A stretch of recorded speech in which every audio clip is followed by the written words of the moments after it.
আসসালামু আলাইকুম প্রিয় বাংলাদেশের মুসলিম ভাই বোনেরা, আপনাদের এই যে মসজিদটা পড়া গেছে, ইনি কিন্তু জ্বলন্ত সাক্ষী। সেই শুরু থেকে মসজিদটা কত কষ্ট করে রক্ত পানি করে মসজিদটা করেছে, আপনাদেরকে দেখাই।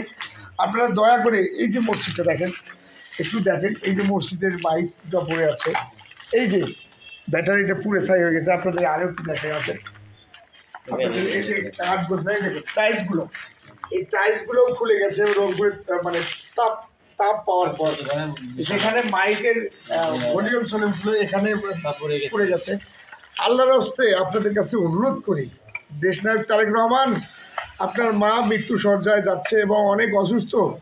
আল্লাহর হস্তে আপনার নেতাকর্মীদেরকে এই মসজিদটা নির্মাণের জন্য আপনার নেতাকর্মীদেরকে পাঠিয়ে দেন প্লিজ। অবশ্যই আল্লাহর রহমতে আমাদের দেশনেত্রী বেগম খালেদা জিয়া সুস্থ হয়ে যাবে এবং যারা দেশনেত্রী বেগম খালেদা জিয়াকে ভালোবাসেন তাদেরকে দোহাই দিলাম, আমাদের বিএনপির ভারপ্রাপ্ত চেয়ারম্যান তারেক রহমানের মার অসুস্থতার কারণে এই মসজিদটা অবশ্যই বাংলাদেশে কেউ না কেউ এসে দান করে যাবেন। অসুস্থতা বা বেগম খালেদা জিয়ার অসুস্থতার বিনিময়ে এই মসজিদটা সুস্থ করে দেবেন। একটু দেখেন মসজিদটা, আপনাদেরকে দেখাই। আপনারা যারা বিএনপিকে ভালোবাসেন, বিএনপির নেতাকর্মী আছেন, আল্লাহর হস্তে এই মসজিদটা ভালো, বা এই মসজিদটা আগুনে পুরো ছাই হয়ে গেছে, জ্বলন্ত আগুনে। এই ছোট্ট একটা গরিব বাজারে কিন্তু মানুষ নেই, কেউ দিতে পারতেছে না, বা মসজিদটা যে করবে এই ক্ষমতা আসলে সবার নেই। খেটে খাওয়া মানুষ, গ্রামের মানুষ। যদি শহরে এই কাজটা হইতো, পরের দিনেই মসজিদটা খারাপ হয়ে যেত, 5তলা বিল্ডিং হয়ে যেত। তো এই যে চাচারা আসছে নামাজ পড়ছে, এই যে চাচারা নামাজ পড়ছে সবাই মুসলিম, যারা দেশের প্রত্যেকটা অসহায় গরিব পরিবারের লোক, এরা খেটে খাওয়া মানুষ। তারা তারেক রহমান, দেশনায়ক তারেক রহমানকে ভালোবাসে এবং সেই ভালোবাসার বিনিময়ে তাদের একটা আশা, এই মসজিদটা পুড়ে গেছে। অবশ্যই কেউ না কেউ এই মসজিদের সাহায্য করবেন। আপনারা দেশনায়ক তারেক রহমানের উদ্দেশ্যে কিছু বলতে চান কিনা? তার মা অসুস্থ, এই মসজিদে তার জন্য দোয়া করবে। দেশনায়ক তারেক রহমান বেগম খালেদা জিয়ার জন্য দোয়া করবে। কি আপনারা অবশ্যই চান দেশনেত্রী বেগম খালেদা জিয়া সুস্থ হোক? এই মসজিদটা কেউ বিএনপির কোনো প্রতিনিধি এসা, শুধু পীরগঞ্জ থানার না, রংপুর জেলা বিএনপির প্রত্যেকটা নেতাকর্মীর উদ্দেশ্যে অনুরোধ থাকবে, এই মসজিদটা এসে যেন দেখে অবশ্যই দান করে।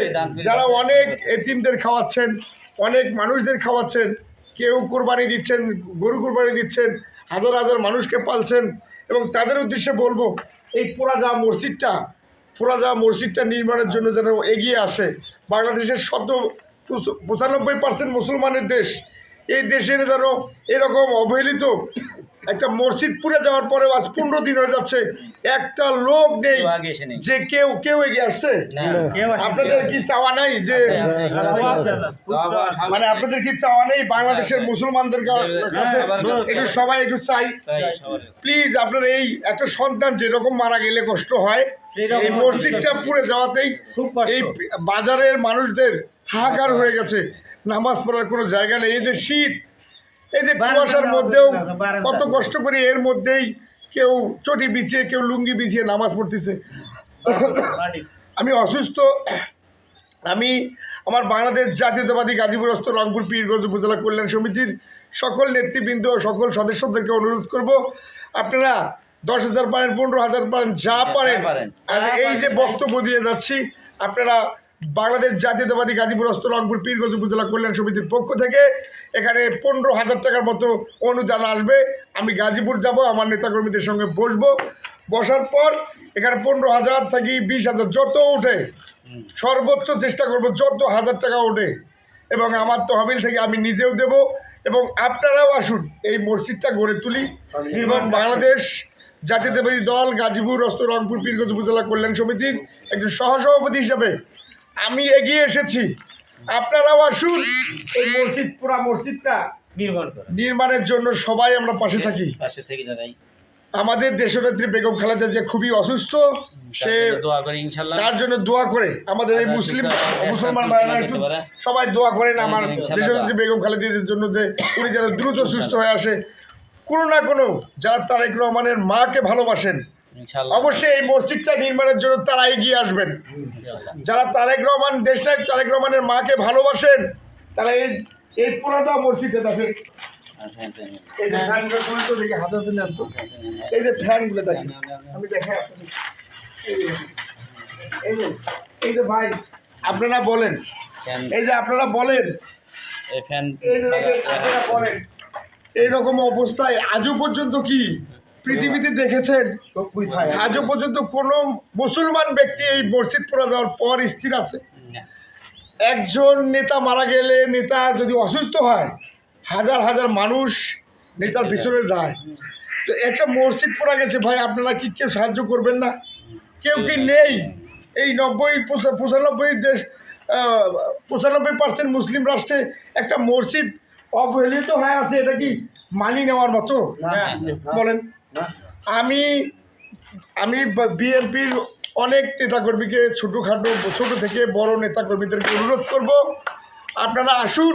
দেশনেত্রী বেগম খালেদা জিয়ার সুস্থতার কারণেই আমরা এই মসজিদে কিছু দান করি, ঠিক আছে? নির্মাণে সবাই একসঙ্গে যেন কাজ করে এই মসজিদটা নির্মাণ করতে পারি। আপনারা দেখেন, এই যে যারা মুসলিম, যারা এই মসজিদটা মানে দেখভাল করতো, তারা কিন্তু আজকে দেখেন অসহায়ের মতো আপনাদের কাছে ভিক্ষা যাচ্ছে। সবাই দেখেন, এই যে দেখেন, সবাই একটু দান, সবাই কি মানে দান চাচ্ছেন এই মসজিদের জন্য? দেখছেন, সবাই হাত জোর করে আপনাদের কাছ থেকে দান চাচ্ছে না ভাই। ওনার সন্তানের জন্য যাচ্ছে না, ওনার বাপ মায়ের জন্য যাচ্ছে না, আপনার কারোর জন্য যাচ্ছে না, এই মসজিদের জন্য যাচ্ছে। প্লিজ আপনারা একটু এই মসজিদটা দেখে অবশ্যই দান করবেন। আল্লাহ আপনাদের সহায় থাক, আল্লাহ আপনাদের পাশে থাক। সবাই বলি আমিন।